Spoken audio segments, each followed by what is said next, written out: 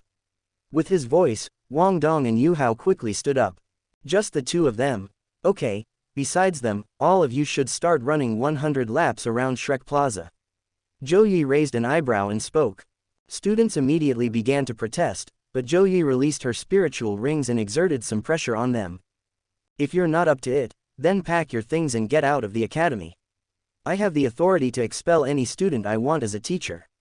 In a minute, those who don't start running will be expelled. You have 2 hours to complete the laps. As she spoke, 2 yellow, 2 purple and 2 black rings rose from her feet.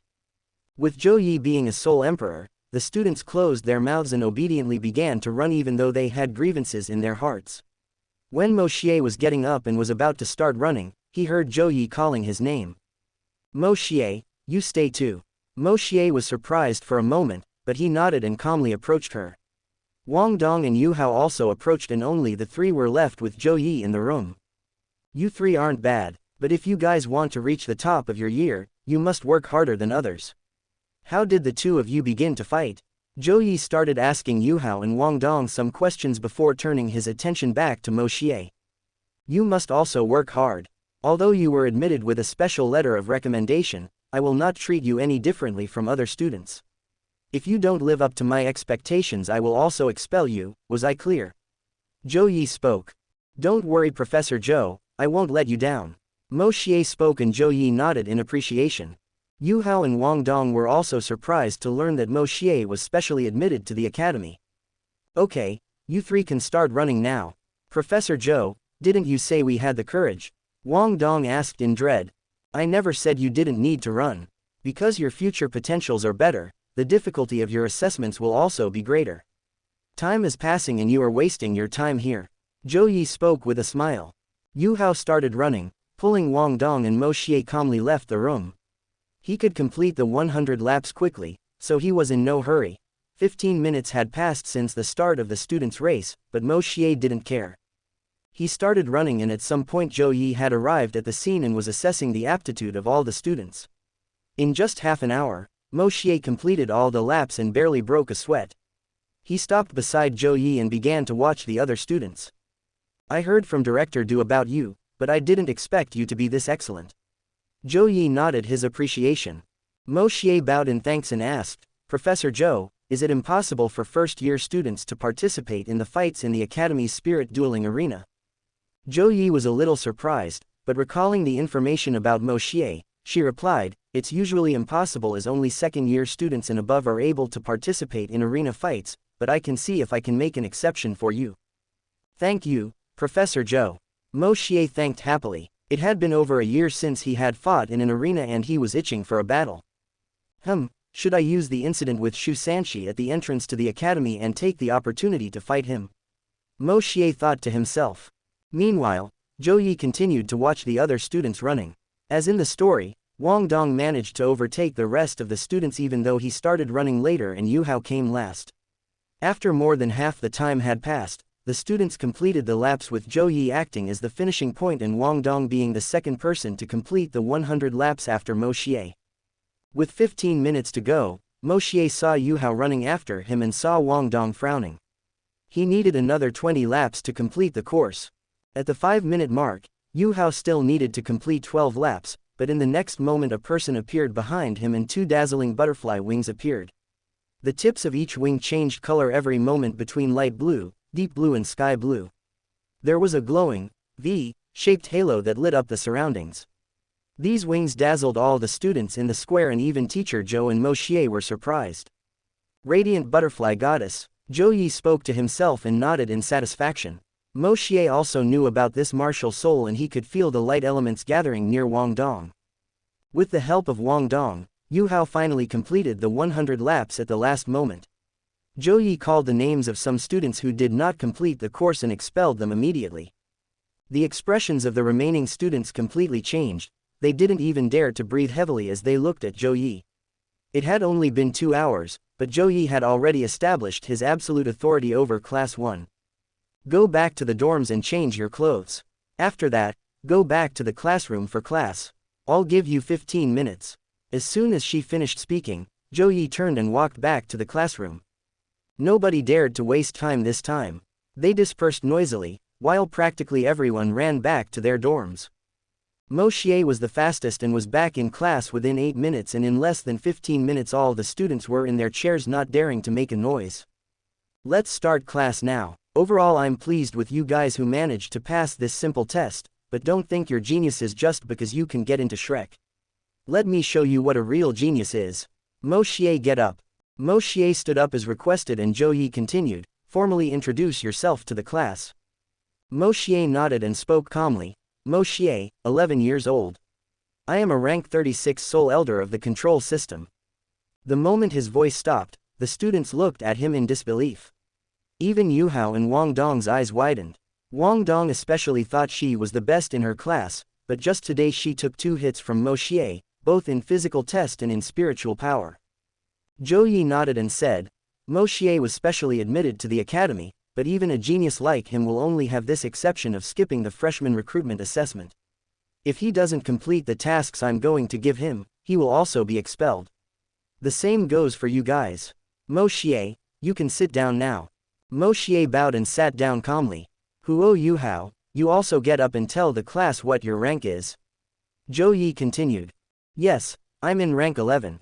Some students were suspicious when they heard Yu Hao speak. Zhou Yi confirmed his rank and also made some comments that protected Yu Hao so that other students wouldn't ask any more questions about it in the future.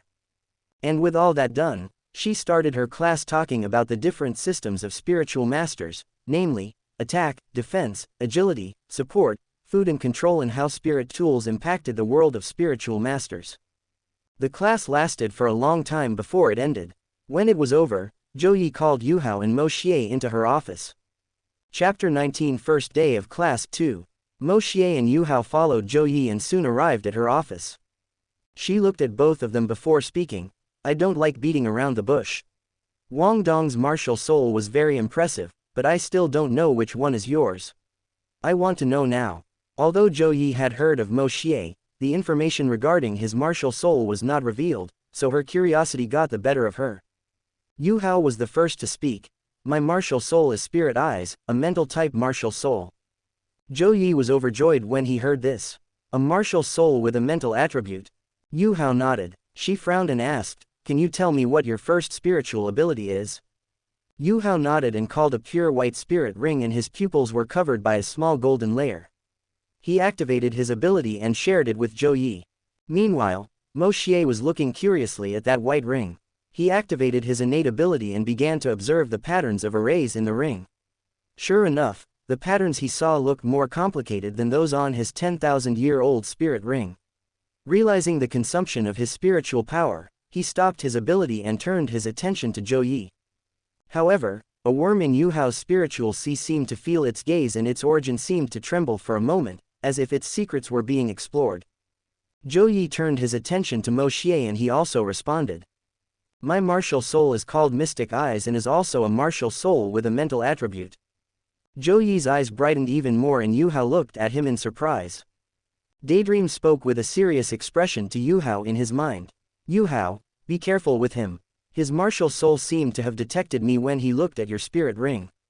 Yu Hao was startled by his words and forced himself to calm down. Brother Daydream, are you sure? Yu Hao asked mentally.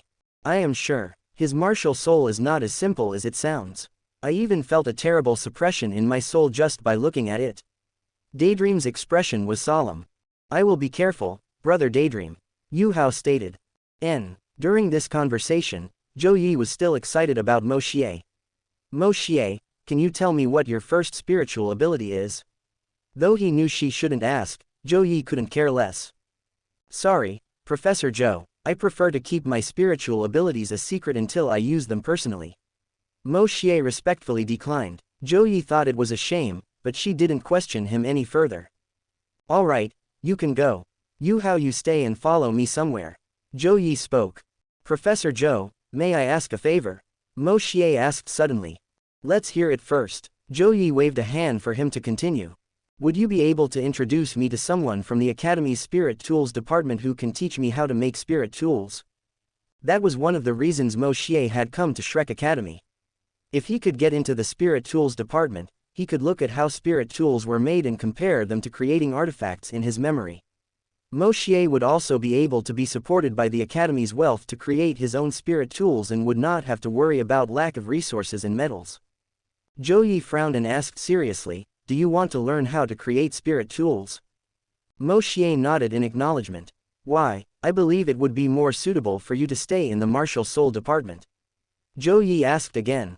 Moshier replied calmly, although the spiritual masters that the Academy promotes are extremely powerful, I believe there will come a time when spirit tools will make a big difference during a fight. So I would like to learn about them and create my own spirit tools for myself. Zhou Yi thought for a while and nodded as if appreciating his answer. Follow me along with Yu Hao. Originally I was taking Yu Hao to the spirit tools department, so I'll take you along and introduce you guys to someone. Thank you Teacher Zhou. Moshier bowed in thanks. Zhou Yi turned and led the two to another building. They went through some corridors and entered a testing room where there were some people. Yu Hao looked at everything along the way and was surprised by each outfit, while Moshier just stared without any surprise. In his previous life, he came into contact with equipment of the same type. The only difference is that they didn't use spiritual power like the ones in this world. Fan Yu. Zhou Yi called a name. Then a middle-aged man came out of the crowd and approached. He was 6 feet tall and his shoulders were broad and robust. Zhou Yi, why did you come? Fan Yu asked. Zhou Yi, who was dominant in the class, was nowhere to be seen. It's on the subject of spiritual masters with mental attribute using spirit tools. Fan Yu looked at Moshier and Yu Hao before asking, do they have a martial soul with a mental attribute? Yes, they both have a body martial soul related to their eyes. They're called Moshier and Huo Yu Hao, and they're both freshmen. Zhou Yi explained. After looking at Moshier and Yu Hao, he commented, Moshier is okay, he has already met the necessary requirements, but Yu Hao has a very weak body and spiritual power. He won't even be able to use the weaker spirit tools. Do you doubt my vision? Yu Hao, show him your spiritual ability. Zhou Yi grunted. A moment later, Fan Yu was surprised by Yu Hao's spiritual ability and called Hiketu, a bald young man who was with other people. He was over 6 feet tall and his skin was a copper color. He had Yu Hao follow him before turning his attention to Moshier. Tell me about your martial soul. Fan Yu spoke. Is it necessary for me to talk about my martial soul? Moshier asked carefully. If you want to learn about spirit tools here, then you better explain about your martial soul. Fan Yu commented expressionlessly. Moshier just sighed and called out to his martial soul, but didn't let his spirit rings out. As soon as his martial soul appeared, the purple color in his eyes glowed more intensely and purple patterns appeared under his eyes. My martial soul is called Mystic Eyes. As long as I have a suitable spirit ring, it can attack and improve my attacks through buffs as well as control my opponents with certain abilities. Moshier didn't tell the whole truth, but he did reveal some uses of his eyes. Fan Yu was excited when he heard Moshier, but he didn't show it on his face. Why do you want to learn how to create spirit tools? Moshier explained what he said to Zhou Yi and he nodded. Alright, starting tomorrow you will come to the Spirit Tools department for 4 hours after your classes in the Martial Soul department. Do you have any experience with spirit tools? Fan Yu asked. No, but I'm almost at Master Blacksmith level. Moshier replied. What? Tell me about it. Fan Yu was extremely surprised by this. Moshier explained that he worked as a blacksmith when he was younger to earn money and talked about a fake teacher who taught him some techniques before he died. After explaining for a while, Fan Yu nodded in appreciation and spoke once more. Moshier, I would like to accept you as my apprentice, what is your opinion on this?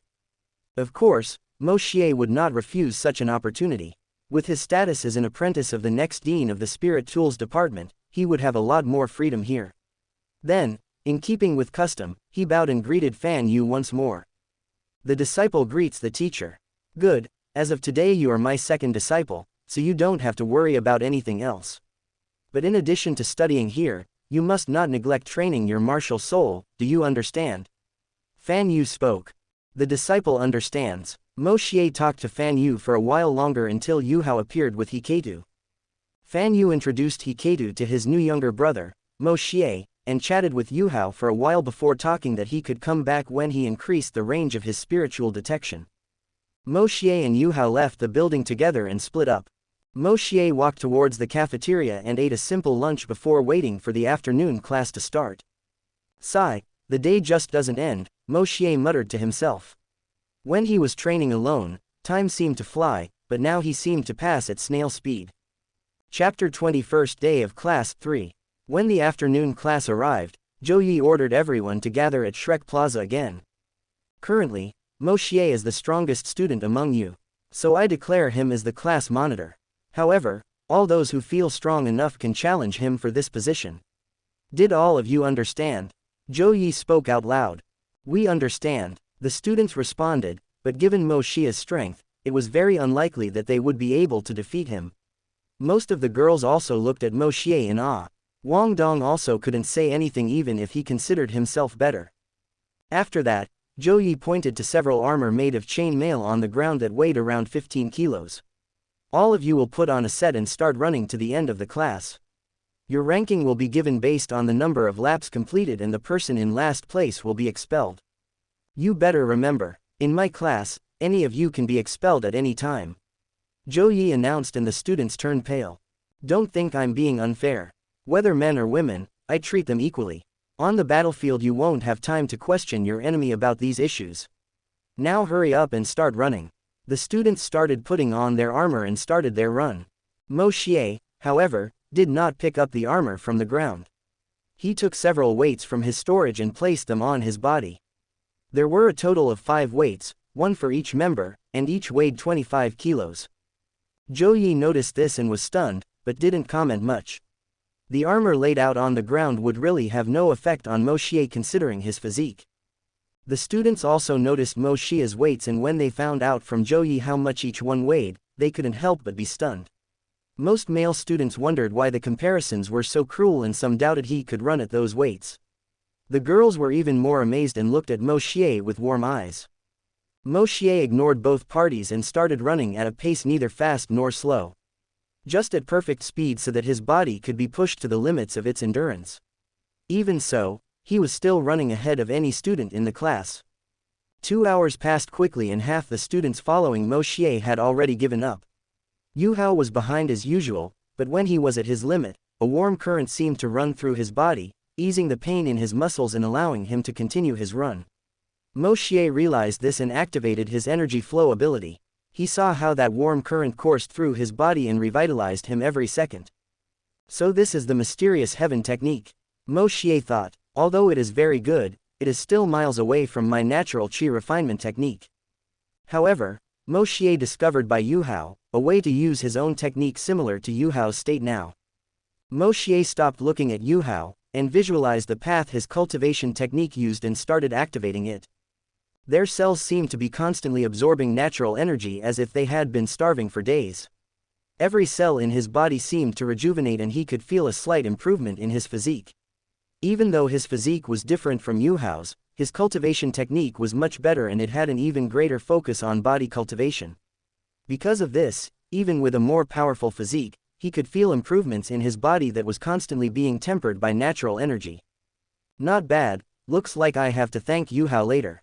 Moshier then started to increase his pace and he seemed to be about to understand something, but whenever he was close, that feeling disappeared as if it never existed.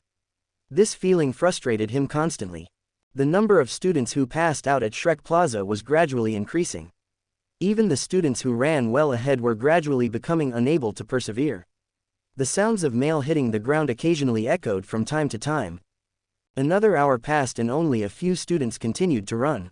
However, each of them gave up until only Moshier and Yu Hao were the only ones who still persevered. Some students looked at Yu Hao and started mocking him out loud only to be greeted by a shout from Moshier. Trash, at least he's still running from the start, unlike you guys who are sitting with your ass on the ground.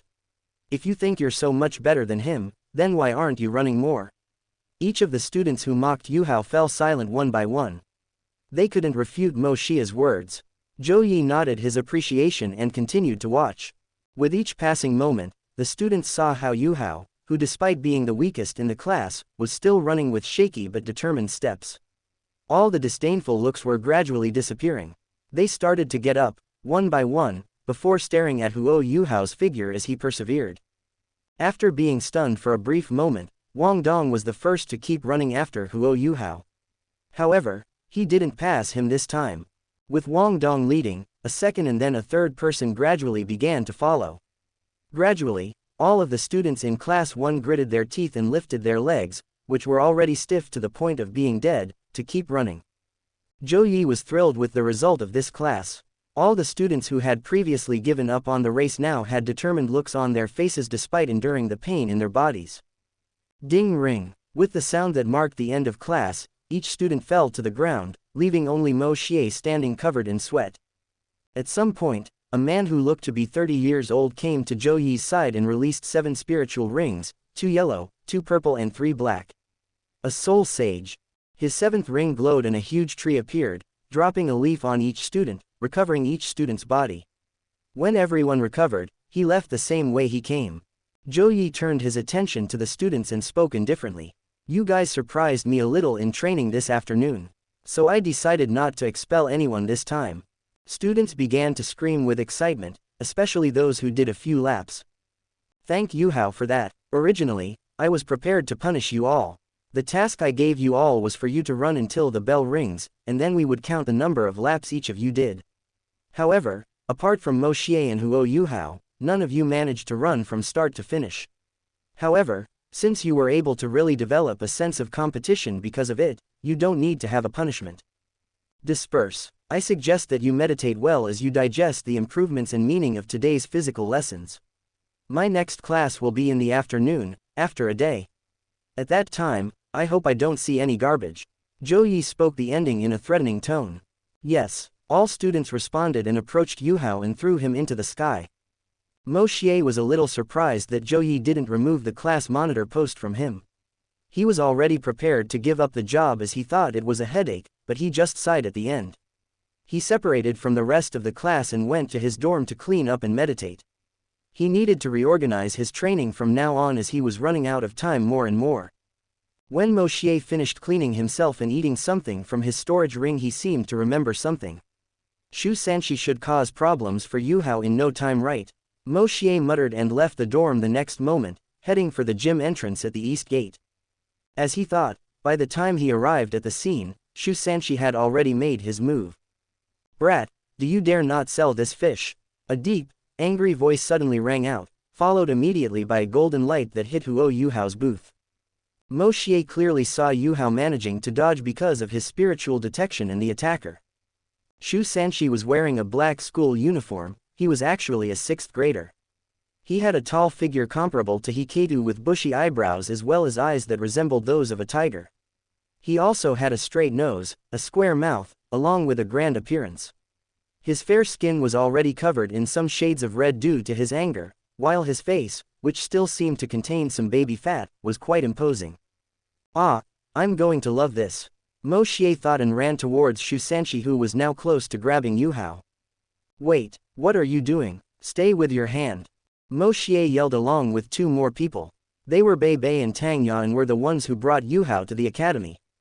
Xianxia was attacked from 2 different directions and was unable to protect himself in time. Moshier's attack came faster than Bei Bei's and his palm collided with Xianxia's. To avoid scaring his prey, Moshier calibrated his strength to match his opponent's and they both took a step back. Bei Bei, who missed the chance to attack, was surprised when he saw Moshier's strength. He knew that Xianxia wasn't weak and was on an equal footing with him, so when he saw Moshier, a person younger than him being at the same strength level, couldn't help but admire him.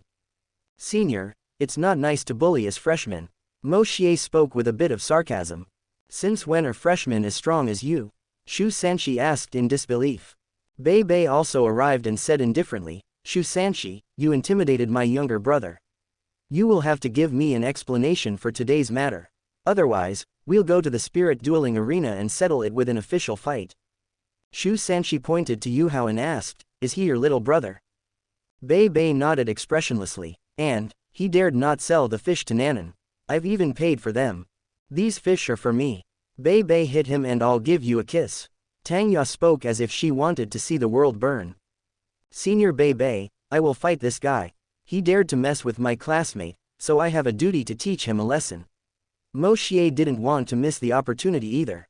All right brat, I'll teach you not to challenge your seniors. Xianxia was already furious and agreed with Moshier and turned directly towards Spirit Dueling Arena. He turned to Zhang Nanan before leaving and said in a gentle voice, Nanan, you eat first, I'll come back later. Jian Nanan replied in a cold voice, Xianxia, I have already said that there is no possibility of anything happening between us. Stop bothering me in the future.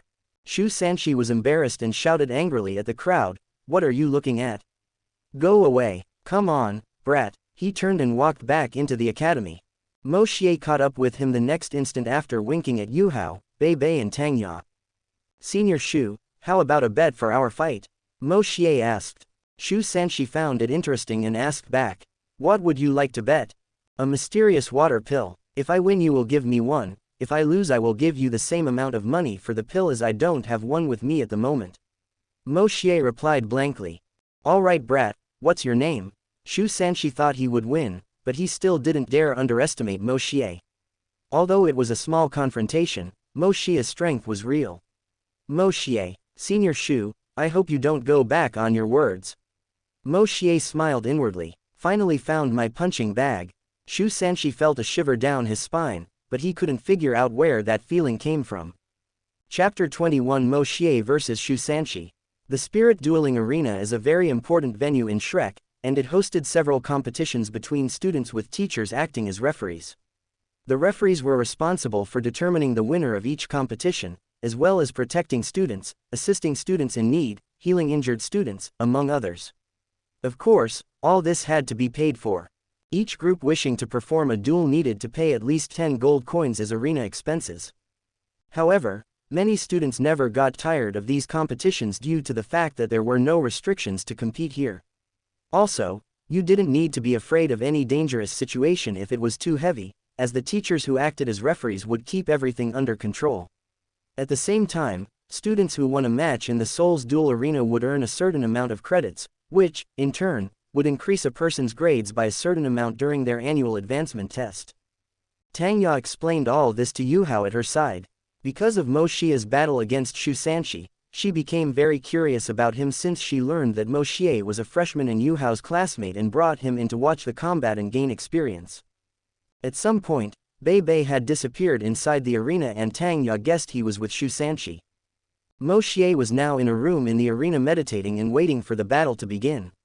A few minutes later, an employee came to warn him and asked him to enter the platform.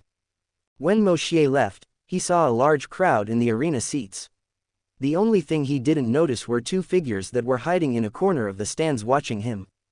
Shows, it hasn't been 3 days since I told you this brat was going to cause a commotion, right? An old man with a gourd of wine commented happily. This will be a good opportunity to see his skills.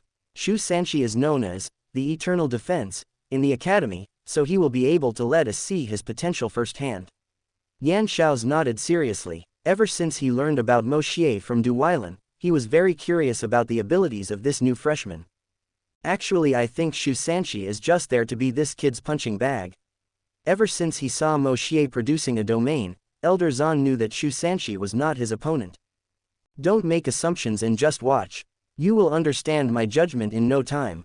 Elder Zan didn't give Yan Shao's time to say anything and signaled to the platform.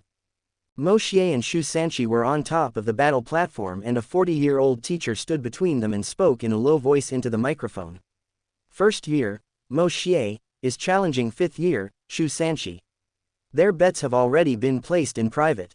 Are you ready? Moshier and Xianxia concurred simultaneously. Match start. The referee quickly backed away and the entire arena was silent. Xianxia released his martial soul at the same moment and 3 rings rose from his feet, 2 yellow and 1 purple. Moshier, however, only pulled out his ice and fire spirit sword. This was the name Moshier gave to his sword forged from various metals of ice and fire and with arrays inscribed on it. Moshier stood calmly with his sword, watching Xianxia under everyone's confused gaze. Moshier, why aren't you calling your martial soul? Xianxia asked, confused. I don't need it. Xianxia was angry at Moshier's expressionless response, but he could feel an extremely dangerous feeling from Moshier the moment he drew his sword. Suddenly, Moshier ran towards Xianxia and a sharp energy appeared in his body. That energy quickly condensed into a powerful sword intent that merged seamlessly into his sword. Xianxia showed no weakness. His body expanded once more, causing his uniform to stretch outward. Then the huge tortoise shield appeared in his right hand again. A black color could be seen glowing on his body. "Senior Shu, don't disappoint me." Xianxia didn't have time to respond. Moshier came before him and made a simple cut with his sword. However, that simple cut sent shivers down his spine. His shield glowed even more brightly to resist that blow. With the sound of metal colliding, Moshier stood in the same spot while Xianxia retreated a full 10 meters. Xianxia's arm shook from the collision and he could feel the terrible power of just Moshier's casual attack. His expression was now solemn and he knew he was much weaker than his opponent. Bei was awestruck in the stands alongside Tang Ya, Yu Hao and Wang Dong, who appeared at some point. He knew how powerful Xianxia's defense was. And knowing that, he couldn't believe what he just saw. Elder Zan had an "I knew it" expression and Yan Shao's had blazing eyes, as if he had found the most precious gem. Moshier did not wait for Xianxia to recover and moved forward again. Using his shadow steps, his speed increased, heading towards Xianxia. Xianxia did his best to steady himself on the ground and his first yellow spirit ring glowed, causing the black light emitted by his tortoise shield to be instantly doubled. A strong black halo spread from its shield, covering about 10 meters square. It was like a huge hood that jutted out. This skill was called Mysterious Underworld Quake. Moshier saw this and made a piercing motion with the sword that was manifesting his sword intent. His attack pierced that barrier easily and Moshier swung the sword once more, tearing through that halo and once again approaching Xianxia. Xianxia made his second and third rings shine and Moshier could feel his physical attributes increasing. His shield also broke apart in many parts that protected him from attacks in all directions. Not caring, Moshier used his movement ability to dodge all the mini shields, once again getting close to Xianxia, who gathered several small shields around him to block the attack. Moshier cut these shields with quick moves while Xianxia tried to retreat. Seeing that his defense was being broken, Xianxia once again gathered his shield again and crouched down with the shield, trying to deflect Moshier's attack. Moshier smiled at his attempt and made a move Xianxia didn't expect. Moshier used his free left hand to grab his shield and raised it before kicking Xianxia into the air. Now airborne and unable to dodge, Xianxia could only bite the bullet and face Moshier's attack head-on. He once again activated his first ability and the 10-meter square black light halo once again appeared. Moshier smiled and condensed his sword intent further. "I'm going to show you one of my new sword moves for letting me have fun for a while," Moshier muttered as he crouched slightly. His sword was aligned with its scabbard and a gray aura blended perfectly with the ultimate fire and ice elements. His aura suddenly increased and caused Xianxia's heart to panic. "Fuck, why was I stupid enough to agree to fight this freak?" Xianxia wanted to cry but had no tears. Yan Shao's and Elder Zan were also amazed by this move by Moshier. Especially Elder Zan. Originally he was already impressed by Moshier's sword skills, but he never imagined he would also have an affinity for two elements. And from the fluctuations they were extremely strong. Looks like his martial soul isn't as simple as it sounds. That or he has twins' martial soul. Yan Shao's agreed with this comment. Moshier suddenly made his move. Ice and Fire Explosion Sword. He sliced through the air twice in two rays, one crimson red and one ice blue, condensed with the sword's intent, were launched towards Xianxia.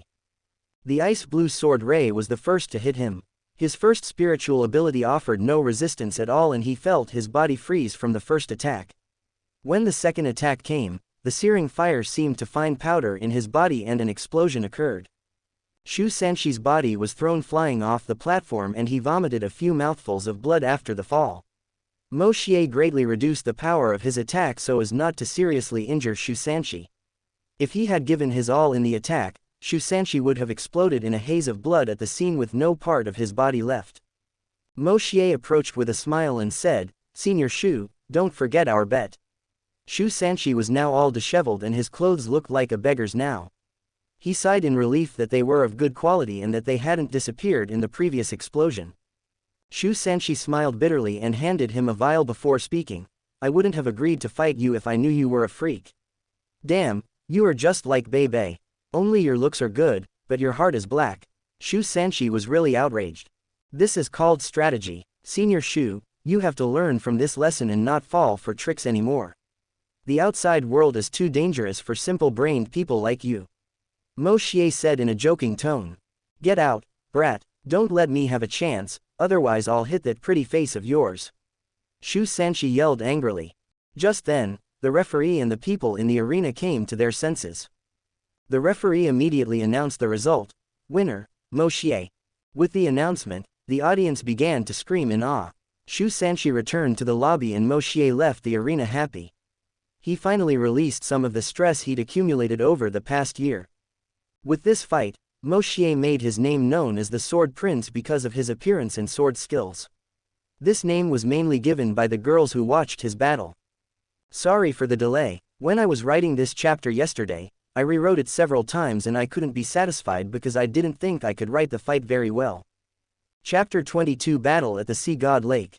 Moshier arrived at the dorm and waited at the entrance for a while until Yu Hao arrived with Wang Dong. When he spotted them, Moshier raised a hand in greeting. Yu Hao, you're late. I'm almost tired of waiting for you. Moshier, your fight was amazing. Thanks for helping me out earlier. Yu Hao thanked him and asked, why were you waiting for me outside? I have a deal for you. Moshier replied blankly. A deal? Yu Hao asked, confused. Moshier nodded and took out the bottle he had received from Xianxia.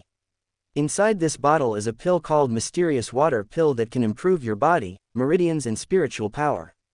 If you take it, it can greatly improve your talent and it will be as if your body has been reborn. Yu Hao was stunned and his eyes sparkled with the effects of this pill. However, he asked hesitantly, Moshier, if this pill is so good, why don't you take it? It will have no effect on me if I take it.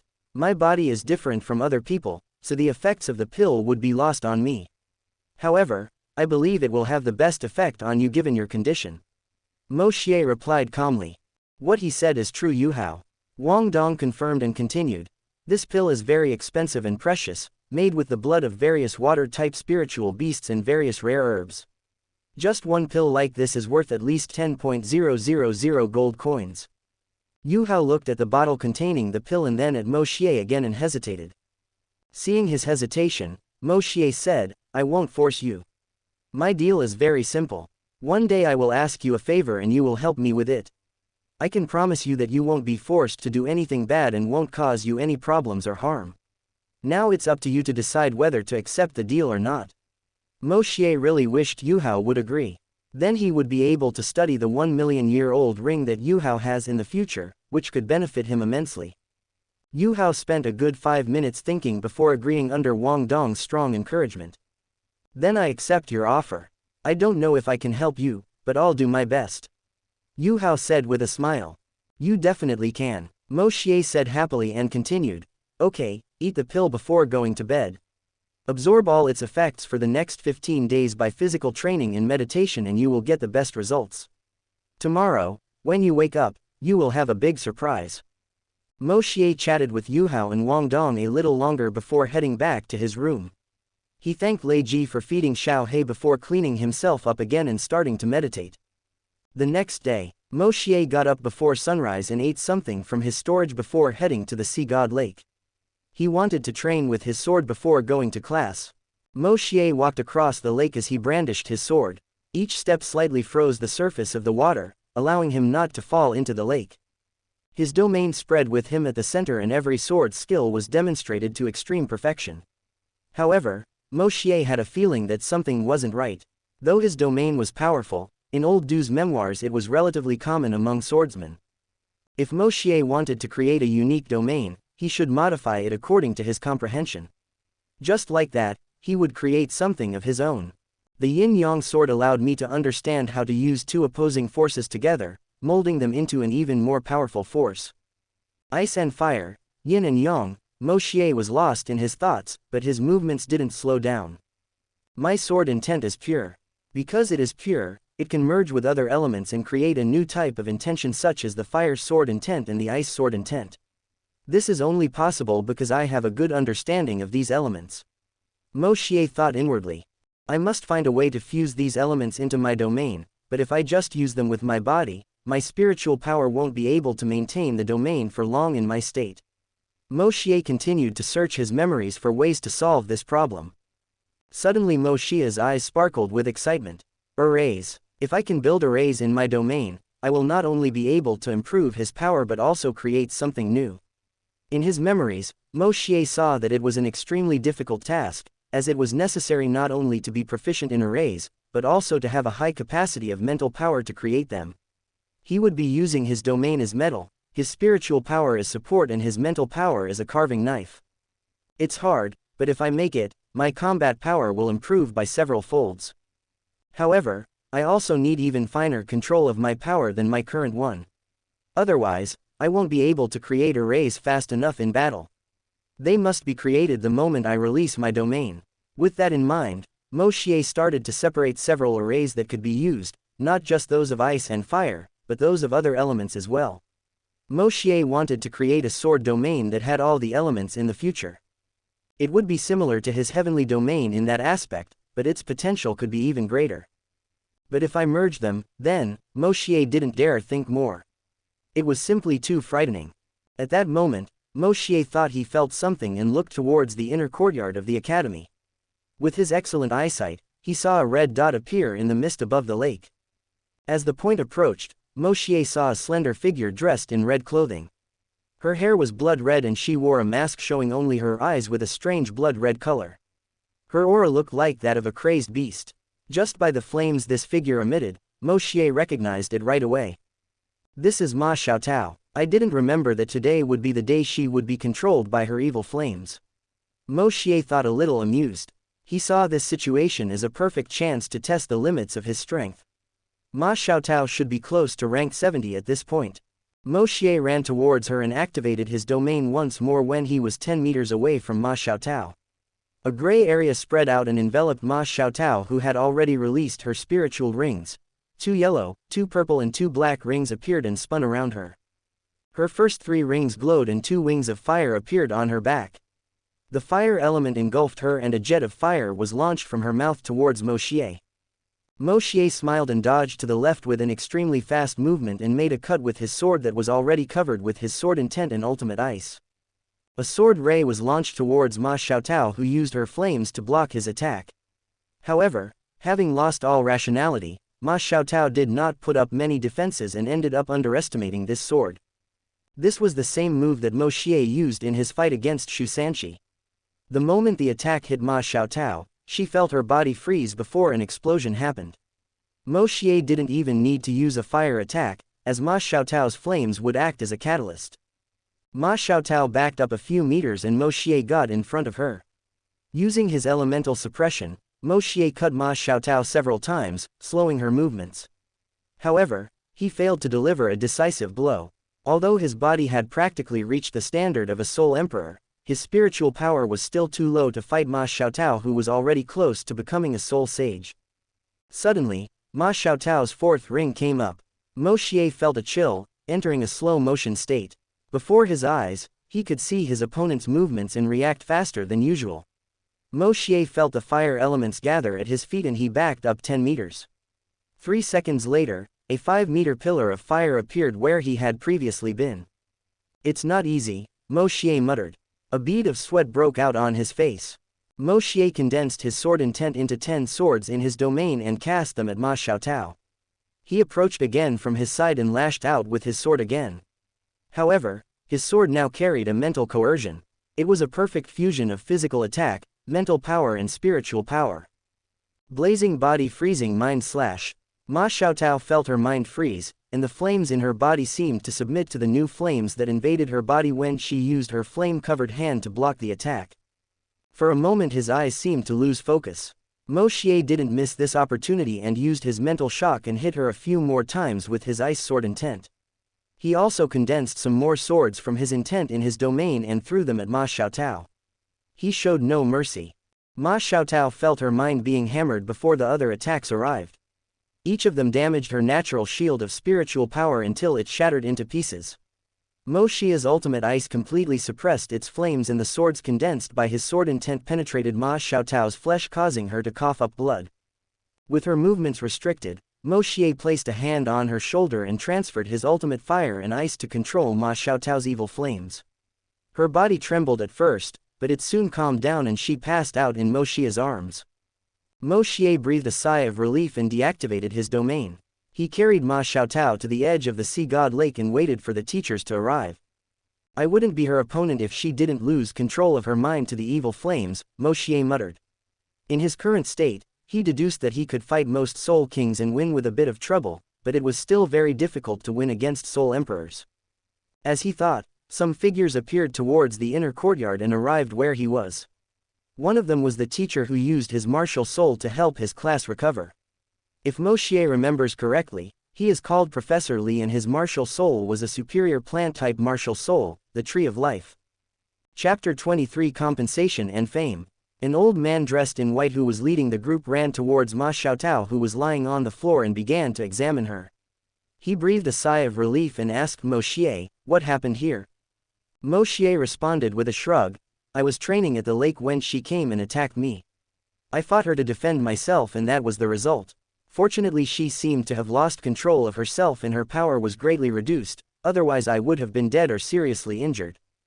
The old man nodded and asked Professor Li, "Professor Li, take a look at her and this boy." Professor Li agreed and checked Ma Xiaotao's injuries. "Although there are some sword wounds, it's nothing serious." He spoke before exclaiming, Her martial soul has calmed down and there are traces of ice and fire that do not belong to her in her body." Saying this he looked at Moshier who just stood there blankly with no change in his face. The old man dressed in white was relieved by this and also surprised by Moshier. Even though Ma Xiaotao had no control over herself and her power was at best on par with a Soul King in her state, this brat still managed to suppress her. And by the words of Professor Li, his martial soul has the power to suppress Xiaotao evil flames. He then said, "Let's finish things here for now. Professor Li, heal them and give this child compensation." Professor Li nodded and started to heal Ma Xiaotao and Moshier who didn't look too hurt. "Child, what's your name?" the old man asked. Answering to Senior, "My name is Moshier," Moshier bowed and answered. The old man dressed in white nodded and picked up Ma Xiaotao, taking her towards the inner courtyard along with the other people as soon as she was healed. Professor Li finished curing Moshier and said, "This is compensation from the academy for you. Don't say anything about what happened here or you will be expelled." He threw a small wooden box to Moshier and disappeared in the next moment. Moshier opened the box and saw a golden pill in it. Soul Advance Pill. Although it was the first time he had seen it, he was sure that was the name of the pill. This pill has the same spiritual power that a rank 30 Soul Elder would need to reach rank 31. It is even more valuable than the mysterious water pill. I can use it when I'm close to making my metamorphosis and speeding up the natural energy accumulation process. Moshier muttered and put the pill box in its storage. He went back to his dorm and cleaned up before eating something in the cafeteria and heading to class. In class he saw Yuhao and gave him an amused smile. "So, did you like the surprise? Moshier, you could have warned me that the pill would release impurities from my body. I thought Wang Dong had played a trick on me when I woke up with all that stench." Yuhao answered helplessly, but Moshier saw the happiness in his eyes. For Yuhao, this pill was extremely beneficial for his future and caused his cultivation speed to increase by at least 4 times. Wang Dong chuckled at the side. He had also forgotten to mention this to Yuhao and only remembered when he felt Yuhao's impurities coming out. He barely had time to leave the room so as not to be contaminated by the stench. Zhou Yi soon arrived in the room and spoke grimly. "Moshier, stand up." Moshier dutifully did as he was told and saw Zhou Yi nod in satisfaction as she said, "You did very well yesterday. Your fight against 5th grade student, Xianxia, has already spread throughout the academy and the older students are now looking for you to get revenge." Moshier was confused. Why would they want revenge? Moshier asked. His classmates who were unaware of this news were shocked by Moshier's victory over a senior student. Why wouldn't they want revenge? Zhou Yi commented in a more amused husky tone. A freshman destroyed his senior in the arena and stepped on the pride of the older students. It would be weird if they didn't try to get back at you. Moshier was speechless. How petty could students at this academy be? Even if he didn't reject battles, he wouldn't have time for his training. Then Moshier quickly replied, Professor Zhou Yi, if the older students want to challenge me, tell them they must have at least one mysterious water pill or similar as a bet. I am a very diligent and busy student and I cannot accept any challenge. Zhou Yi smiled at Moshier's response. This brat was more shameless than he looked. Okay, you didn't disappoint me and you brought pride to the class. I hope other students can learn from you. Zhou Yi spoke and the students' faces turned grim. You are kidding, we haven't got our third ring yet and you want to make us challenge the older students. We still know how to spell the word, death. However, none of the students dared to express their thoughts. They could only be helpless, as they also couldn't be angry with Moshier as they couldn't defeat him. Zhou Yi ended the subject and Moshier sat down again. Class had finally started. Moshier also recalled that from today he would start his studies at the Spirit Tools department. Meanwhile, somewhere in the inner courtyard, Ma Xiaotao, who had fainted, had woken up. Her eyes that were once blood red now had a pinkish tinge. She placed a hand on her chest and realized it wasn't as hot as before. Ma Xiaotao sat up in bed and removed her mask, revealing a rather pale oval face. She looked to be in her early 20s, her facial expression slightly cold. However, she was still unable to hide her beauty, which was unparalleled enough to move the heart. While she was there, she exposed her gripping figure that resembled a ripe peach. Beside a window, Yan Shao's was standing looking out. You finally woke up, he said in a monotone. Do you know what you almost got to do? If it weren't for a student using strong ice energy on your body, you would have attacked the students in the outer courtyard. Can you imagine the consequences? He asked in a severe tone. I can only remember a red spot appearing in front of me and my head hurting. When I woke up I was already here. Ma Xiaotao replied. Yan Shao's thought for a moment with his brows furrowed. Why didn't you tell me you couldn't suppress the evil flames? This could have caused a disaster. Ma Xiaotao was stunned. I thought I could handle it. I didn't think it would be so serious. Yan Shao's let out a long breath before saying, the more you suppress, the stronger it will be when it erupts. Even if you're the most remarkable genius that Shrek Academy had in the last few hundred years, you can't destroy yourself for the sake of the school. If the evil fire destroys your conscience in the future, your teacher will regret it for the rest of his life. He looked at Ma Xiaotao before speaking once more. I'll give you two options now. Choose after listening. Ma Xiaotao obediently agreed. First option. Postpone your cultivation. Your flames are too unstable for you to continue to cultivate without ways to restrain it. Without waiting for Ma Xiaotao to say anything, he continued. Second option. Go find the student who used the ice and fire energy in your body and stabilized your flames. If I'm not mistaken, he has a martial soul related to ultimate ice and fire. He will be able to help you suppress the evil fire. What? Ultimate ice and fire? How can someone possess two ultimate elements? What is the name of this student? Ma Xiaotao asked, shocked. A martial soul with the ultimate ice and fire attribute is a supreme martial soul that has never appeared in the continent. If this student really had such a martial soul, then her problem could be practically solved. Yan Shao smiled and replied, he's a freshman this year named Moshier. I also almost couldn't believe it when I saw his information. He is 11 years old and is already a rank 36 soul elder. He is enrolled in Zhou Yi's class 1. Elder Zan found and recruited him while he was coming back from some matters. Ma Xiaotao opened her mouth in shock. Professor, did you say he was the one who stopped me this time? Yan Shao's nodded and explained the events. The more she listened, the more shocked she was. An 11-year-old soul elder completely suppressed her in her mad state. She already evaluated herself very well, as she knew how excellent her talent was. But even she felt inferior when compared to Moshier. Yan Shao smiled in amusement at the blow his disciple took and said, get some rest and recover. You can look for him later. If you like him, wait until he grows up and marry him. Ma Xiaotao's charming face turned red. I don't want to get married, much less someone I don't like because of his martial soul. Plus he's much younger than me. Yan Shao's rubbed his head. Silly girl, your emotions can be cultivated, but you only have one life to live, much less given the talent you have. In this world of spiritual masters, a difference of 8 years doesn't mean much. He continued talking to Ma Xiaotao. Author's note. If I'm not mistaken, Ma Xiaotao is 19 years old in that part of the history. Comment if I'm wrong with her age and I will fix it. The day went by quickly and soon the afternoon class also ended. Moshier was now heading to the Spirit Tools department. "You finally came," Fan Yu said in a dry tone. "Sorry for the delay, Professor." Moshier apologized and greeted Hikaru on the side. "Come on, I'll show you now the world of Spirit Tools." Fan Yu took him into a room and began teaching him. Time flew by during the teaching. "If you guys are thinking that Ma Xiaotao is the FML, then think what you want, I'm not telling anything. Just keep reading to know who will be the FML. Chapter 24 Evaluation begins. 3 months have passed since the incident with Ma Xiaotao. During this period, Moshier made great progress in his training and studies. During the first month, Moshier focused all of his time on learning about spirit tools and improving his sword intent domain. Because of his efforts, Moshier managed to blend his ultimate ice and fire elements into his domain and reached the level of small success. As for array integration, Moshier still needed a little more work. His progression in spirit tools was also extremely smooth.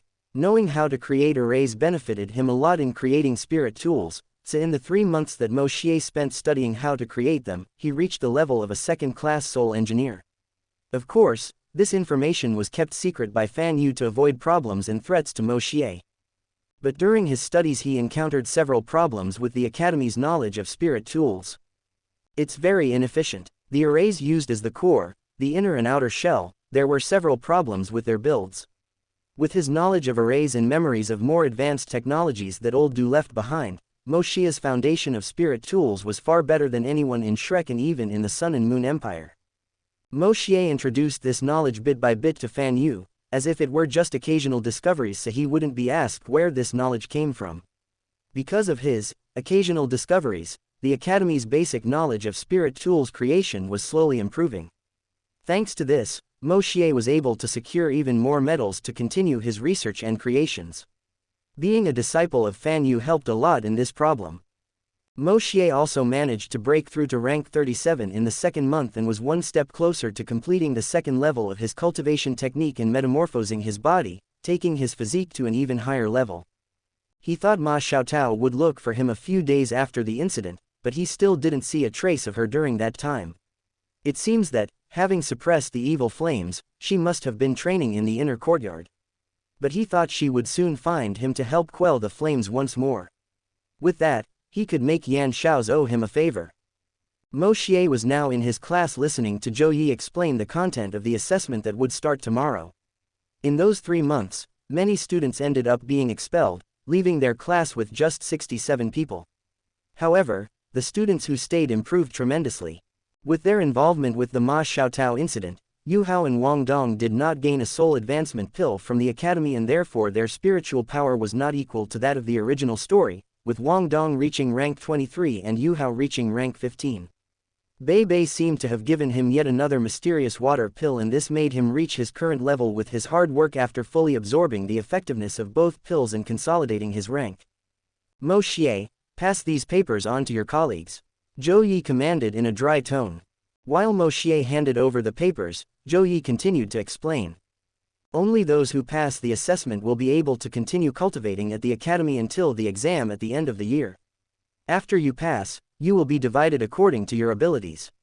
Write the direction you want for your cultivation and give it to me later. As far as your assessment is concerned, it will be a fight in teams of 3 people. It doesn't matter if you are a spiritual master of the support or food system, everyone will have to fight during the assessment.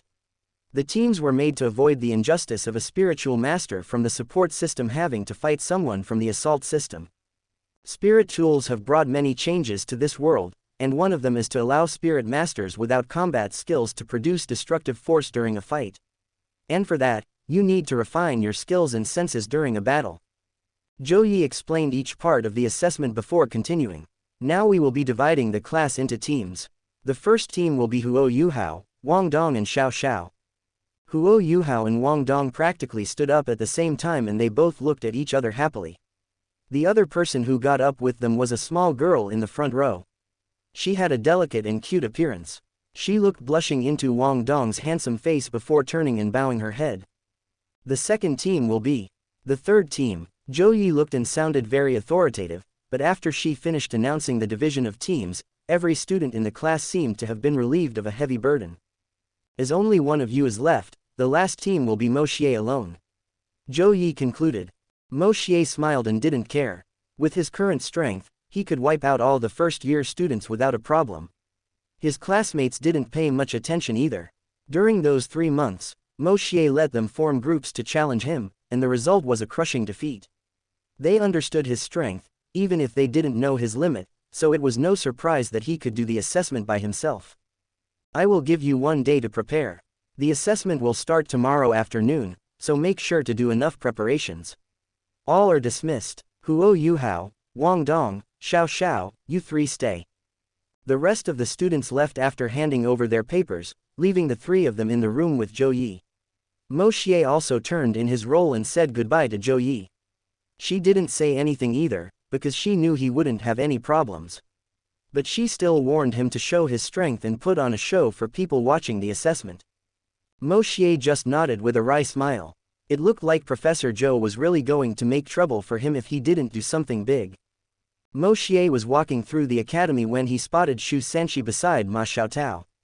Now that she wasn't in her crazed state, he finally had time to observe her and couldn't help but admire her. She had a well-proportioned, slender body with very exaggerated, firm and luxurious peaks. Her long blood-red hair matched her red clothes. Her rosy red eyes were charming and he could tell with certainty that her face was extremely beautiful even if she wore a veil to cover it. Her waist was extremely thin, with that thinness continuing down to her thighs, where she suddenly arched. Her legs were perfectly straight and round, while at the same time a strong aura of youth that emanated from her senses assaulted her. Sister Xiaotao, look, I found him. Xianxia pointed to Moshier and after Ma Xiaotao paid him no more attention, he escaped. Moshier, don't blame me for being ruthless. If you survive this trial I promise to treat you to a meal.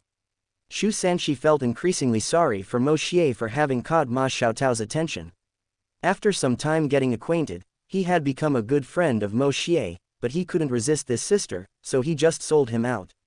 Xianxia was the very definition of a disloyal friend. Moshier seemed to understand Xianxia's thoughts and couldn't help but look at him with disdain. But he soon ignored him and turned his attention to Ma Xiaotao. Does this senior sister need something? Moshier asked. You must have recognized me by now. My name is Ma Xiaotao and I was the person who attacked you at Sea God Lake. I want to thank you for helping me that day. Ma Xiaotao spoke in a slightly grateful tone. But Moshier realized she was trying to keep her expression cold. No problem, it was also good training for me and I wasn't hurt, so big sister Xiaotao doesn't have to worry. Moshier nodded with a smile. If that's all, I'll be back now. Wait, I've not finished yet, Ma Xiaotao said quickly. I need you to train with me and help me suppress my evil flames again. Knowing how important Moshier's martial soul was to her, Ma Xiaotao did not hesitate to ask Moshier for help. Moshier looked at her for a while before answering, it's not a problem for me, but you'll have to wait until my evaluation is over. I can help suppress your flames for a few days, and after I pass the freshman evaluation we can start training. Ma Xiaotao sighed with relief and nodded. She was prepared to negotiate with Moshier if he refused, but was glad the other party was so cooperative. Moshier took her to the forest near Sea God Lake before asking her to sit down. He sat cross-legged behind her and placed a hand on her back. Moshier used his ultimate ice and fire for an hour to suppress Ma Xiaotao's evil flames before stopping. Senior sister Xiaotao, I can only do this for now. You can come look for me after the evaluations are over. Moshier said and stood up. Ma Xiaotao felt her flames, which had signs of getting out of control, calm down and couldn't help but feel happy. It was so much that she couldn't help but hug Moshier. The unexpected turn of events caught Moshier off guard and he couldn't help but blush for a moment. Ma Xiaotao had fun seeing this and said, Little brother Moshier, I'll look for you later. Ma Xiaotao then flew to the inner courtyard, leaving Moshier alone in the forest. Moshier shook his head and went to the spirit tools department. The next day soon arrived and the evaluation was about to begin. I forgot to release this chapter yesterday. Please forgive me. I'm releasing it now and later I will release the chapter of today.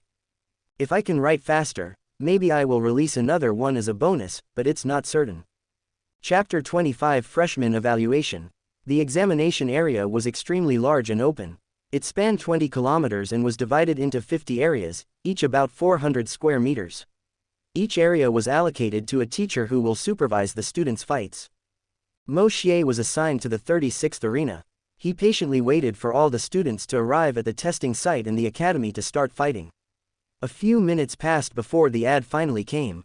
The teacher in charge of his arena began talking to him and the other teams that were assigned to the same arena as him. I will now call the first teams that will fight first in the arena. Remember, safety comes first. Try not to hurt your opponents beyond the limit. For the first match we will have Class 3, Han Yu, Lu Chen and Fan Ling. From Class 1, Moshier. He recalled that the academy warned him that Moshier is a special case and that he shouldn't mind him being in a team alone, so he didn't show any emotion on his face. However, the students around started a commotion. Silence. The academy approved Moshier doing the assessment by himself. With his voice, the students calmed down and Moshier and the Class 3 students climbed into the arena. Seeing that both parties were prepared, the teacher announced, "Start the battle." As soon as his voice sounded, the Class 3 team released their martial souls and one yellow ring appeared on each of them. Moshier sighed and calmly waited for his opponents to attack him. Fan Ling was a spiritual master of the auxiliary system. His martial soul was a scepter. His spirit ring lit up and a yellow light fell on Long Chen and Han Yu, increasing their speed. Long Chen was of the attack system and his martial soul was an earth lion, while Han Yu was of the speed system and had a wind leopard as his martial soul. With their speed increased, they ran towards Moshier and activated their spirit rings respectively. Long Chen's body expanded a little more and his attack power increased, while Han Yu's claws became sharper and his speed increased even more. Not bad, too bad your ranks are still too low, Moshier thought. Facing the pincer attack, Moshier first grabbed Han Yu's arm, who got close to him first and threw her towards Long Chen, interrupting his attack. When Han Yu collided with Long Chen, Moshier came in front of him and delivered a simple kick to Han Yu's abdomen, causing her to be thrown along with Long Chen out of the arena. Moshier then turned his gaze to Fan Ling and asked, "Do you want me to finish?" Fan Ling shook his head frantically and took the initiative to give up. The winner is Moshier of Class 1. The teacher announced, a little surprised. Not even 10 seconds had passed and the battle was already over, causing the students below the arena to be shocked and fearful at Moshier's strength. Moshier nodded to the teacher and descended from the arena. As there was only one game today for the students to get used to, he went back to the spirit tools department. Tomorrow there would be 2 matches in the morning and in the afternoon, totaling 4 matches, and the third day would have 5 matches in total. The next day, Moshier returned to the arena and won every battle. He even found a team made only of Soul Grandmasters, but still won easily and became the seeded team in the arena. On the third day, all his opponents were Soul Grandmasters. Moshier didn't even need to use any powerful abilities. Relying only on his close combat skills, he knocked out all of his opponents, creating even more dread in the students. They saw Moshier win every combat without using his martial soul or sword techniques that have become known throughout the academy. Unless it's an older student, no freshman had the strength to defeat him. The first 3 days of evaluation had passed and Zhou Yi had just arrived in class. Moshier saw firsthand Yu Hao and Wang Dong being late for class. Knowing the reason was because of their martial souls fusion, he didn't care much, but he remembered to pay attention when possible to understand the process. Some commotion later, Zhou Yi congratulated everyone in the class who managed to pass the assessment. Yu Hao and Wang Dong were also forced to run for not paying attention during class. When class ended, Zhou Yi called Moshier. During the round robin, you did a good job, but now that we're getting into knockouts there will be other soul elders in the competition. Show no mercy and crush them completely. Moshier cringed a little as Zhou Yi's words grew more and more threatening. He couldn't help but apologize to his opponents. It's not that I don't want to let them go, but the circumstances aren't in my favor. Moshier said goodbye to her and thought how terrifying she could be. He threw those thoughts to the back of his mind and waited for the competition to start again. The next day, Moshier once again arrived at the assessment area and easily defeated his opponents. When afternoon came, Moshier finally found a soul elder in the arena. Both teams enter the arena. The responsible teacher spoke. Moshier went upstairs and saw 3 pretty girls. The girl in front was quite tall, but a little shorter than Moshier. She had short golden hair and looked extremely agile. Her big blue eyes had long lashes above them, and there were some pretty freckles on her cheeks. The girl behind and to his left had short fiery red hair, while her eyes were a shade of red rarely seen. Her skin was white as jade, but the look in her eyes was extremely cold. She was even comparable to old Lady Joe. On the other hand, the girl on the right contrasted sharply with the girl on the left. A long head of light green hair was draped over her shoulders, while her dark green eyes were filled with heat. The delicate feeling she emanated made the person unconsciously feel the need to be tender to her. Author's note: I took their description from the original as it would be a headache to think of another way to describe them. Both teams introduced themselves. The teacher commanded. Class 1, Moshier. Soul Elder rank 37 of the control system. Class 9, Wu Feng. I am a Soul Grand Master of the rank 25 assault system. Class 9, Nanman Yuner. I am a Soul Grand Master of the rank 24 agility system. Class 9, Ning Tian. I am a rank 31 auxiliary system tool Soul Elder. Let the match begin. At the same moment, Wu Feng released his martial soul. A fiery aura enveloped her and a dragon cry could be heard from her body. Dragon talons grew out of her right hand and 2 yellow rings rose. Nanman Yuner also unleashed her martial soul and 2 dark green wings appeared on her back, giving her immense speed. 2 yellow rings also appeared and her hands turned jade green. As for Ning Tian, a 7-colored light appeared on her body, causing a 7-colored pagoda to appear in her palm. 3 rings rose from her feet, 2 yellow and 1 purple. I summoned the first of the 7 treasures, speed. Ning Tian's first ring glowed and 2 lights fell on Wu Feng and Nanman Yuner, increasing their speed even further.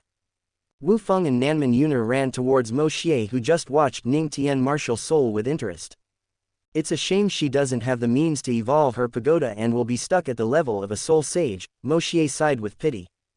Wu Feng activated her first spiritual ring and a dense layer of flames shot up from her body, covering everything within a foot of her. This made all his attacks possess high temperatures like a fire dragon. However, that fire is nothing in front of Moshier. Nanman Yuner's first ring also glowed and the jade green color from her hands spread to her arms. Its wings took the form of a guillotine, attacking Moshier. Moshier just smiled in amusement and didn't flinch. Instead he raised his hands and grabbed both attacks. He then pushed them both back and kicked Wu Feng, who couldn't defend himself in time. The kick made her fly towards Ning Tian, who had a solemn expression. Wasting no time, Moshier appeared in front of Nanman Yuner and grabbed her by the neck before crushing her to the ground, causing her to pass out. Ning Tian had just used her second ability and healed Wu Feng when Nanman Yuner was defeated. She didn't even have a chance to help her. Wu Feng, don't hold back and go all out. Ning Tian spoke in a solemn tone and used all of her abilities. I summon the first of the 7 treasures, speed. I summon the second of the 7 treasures, healing. I summon the third of the 7 treasures, power. 3 beams of light of different colors hit Wu Feng, increasing her strength and speed by 40%. Wu Feng also activated her first and second abilities. Her flames got even more intense and her second ability made her attack and defense as well as her other abilities strengthen. Moshier didn't wait any longer and ran towards them. He stomped the ground and threw a single punch at Wu Feng. She swerved to the left and attacked Moshier with her dragon hand. Moshier took a step to the side, shifting his center of gravity. He spun around and kicked at Wu Feng's claws, making her recoil on impact. Moshier planted his feet on the ground and ran towards her once more before punching her in the stomach. However, a ray of light fell on Wu Feng once more, healing her. Moshier didn't care and crushed her to the ground like he had Nanman Yuner. The impact was enough to make her lose consciousness. Moshier then disappeared from the place and reappeared in front of Ning Tian. Before she could say anything, Moshier also grabbed her by the neck and was close to crushing her to the ground too when the referee's voice sounded, "The match is over. The winner is Moshier from Class 1. Moshier couldn't help but look at the teacher and pout. If Zhou Yi wants to get in trouble with him because of not finishing the job, Moshier would sell this teacher without thinking twice. He then released Ning Tian and apologized. "Don't look at me like that, I'm also out of options here." He spoke with a pitiful tone. Ning Tian glared at him fiercely before leaving the arena. The teachers had already removed Wu Feng and Nanman Yuner from the arena and taken them for treatment. People watching the fight felt a chill down their spines seeing the result of the match. Many male students also cursed Moshier in their hearts. How could he hurt pretty girls without an ounce of hesitation? If it weren't for the fact that they couldn't defeat him, they would have attacked Moshier several times already. Moshier's lips twitched at these stares. However, he ignored them. He was someone who advocated gender equality, so he wouldn't hesitate to hit his opponent even if they are a woman. And so Moshier managed to enter the top 16 of the freshman evaluation. Chapter 26 Freshman Evaluation 2. The next day Moshier continued to win his battles and entered the semifinals. As in the original, Yu Hao was defeated by a soul elder and Xiao Xiao got injured so that Wang Dong could take him down. Moshier was wondering if, because of his presence, Yu Hao would have to fight Dai Waban sooner with Xiao Xiao out of combat or he would be his opponent. However, he didn't care about the result. Whether he faced Yu Hao or Dai Waban, Moshier would simply defeat them, even if he didn't care much about the champion's title. The day after, all semifinalist teams would draw their opponents. Yan Xiao's was personally presiding over the draw. Greetings, youngsters. I'm Yan Xiaoj, the 261st Dean of Shrek Academy. He had an extremely warm temper and gave the impression of being just an ordinary man. Usually, it's not necessary for me to personally watch the latest matches in the evaluation, but all of you left me very satisfied with your performances. So I hope everyone can continue to amaze me with their performances for the rest of their battles. Moshier felt Yan Xiao's look at him when he was speaking. Class 1, Moshier. Come draw your lot. Moshier walked over and took a piece of paper out of the lottery box. Lot number 1, Yan Xiao's announced. Moshier nodded and stepped back. Class 5, Team Dai Waban. Please come and take your lot. Quote. A tall young man strode forward. His face was pretty but icy. His long golden hair was parted in two on top of his head and draped over his shoulders. If someone were to inspect him carefully, they would notice that there were unexpectedly two pupils in his deep blue eyes. His expression was proud and arrogant. Moshier noticed the change in expression of Yu Hao who was near him. His eyes turned red and angry emotions could be felt from him. Yu Hao, you better calm down. Otherwise you will alert your enemy. Moshier whispered and placed his hand on Yu Hao's shoulder and a cold energy permeated him. The red light in his eyes dissipated and he looked at Moshier in alarm. Don't worry, whatever you want to do isn't my problem. But you need to learn to control your emotions. Moshier didn't give Yu Hao time to speak and walked away. Yu Hao, what happened? Wang Dong, who also noticed Yu Hao's changes, asked. It's nothing. Now is not the time to talk. Yu Hao took a deep breath and calmed down. Wang Dong looked at him worriedly but didn't pursue the matter any further for the moment. Yan Xiao's voice then sounded. Team Dai Waban, lot number 1. Moshier saw Dai Waban looking at him as if he were facing an enemy, but he simply ignored him. Looks like you'll have to wait a little longer if you want to beat your brother, Yu Hao. Moshier thought. He climbed into the arena and found Dai Waban with two other girls. One had black hair and heterochromatic eyes and was named Zhu Lu. The other one had pink hair and was named Kui Yaji. The referee of this match was an old man who gave off a powerful aura. For this match there will be a change in the rules. Everyone can do their best without worrying about injuries. I'll take care of any problems, so don't hide anything. Moshier and Dai Waban's team nodded and stood 30 meters away. Match start. Dai Waban and the girls released their martial souls instantly. Dai Waban had 3 spirit rings, 2 yellow and 1 purple. Zhu Lu had 2 yellow rings just like Kai Yaji. Moshier wanted to finish the match quickly, so he disappeared from his place and arrived in front of Kai Yaji. Before she could make any move and activate her rings, Moshier grabbed her by the neck and crushed her to the ground, knocking her unconscious. He was so fast that Dai Waban and Zhu Lu couldn't respond in time. Dai Waban was furious and yelled, "White Tiger Possession." His body expanded and his golden hair turned black and white. The King symbol appeared on his forehead and he activated his second spiritual ability, White Tiger's Fierce Light Wave. A ball of light flew towards Moshier. Zhu Lu used her first spiritual ability and her claws grew even sharper and more illusory. She had the Hell Civet Martial Soul, which was focused on agility. Moshier dodged both attacks and spoke in a monotone. You can do Martial Soul Fusion, right? So better do it now. Otherwise I will finish this match. Dai Waban felt humiliated by Moshier.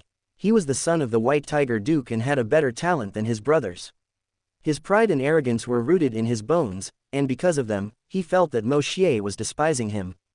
However, as much as he hated to admit it, if he and Zhu Lu didn't make their martial souls fusion, they would surely lose. Zhu Lu, he yelled and Zhu Lu waved. They embraced each other and released their martial souls again.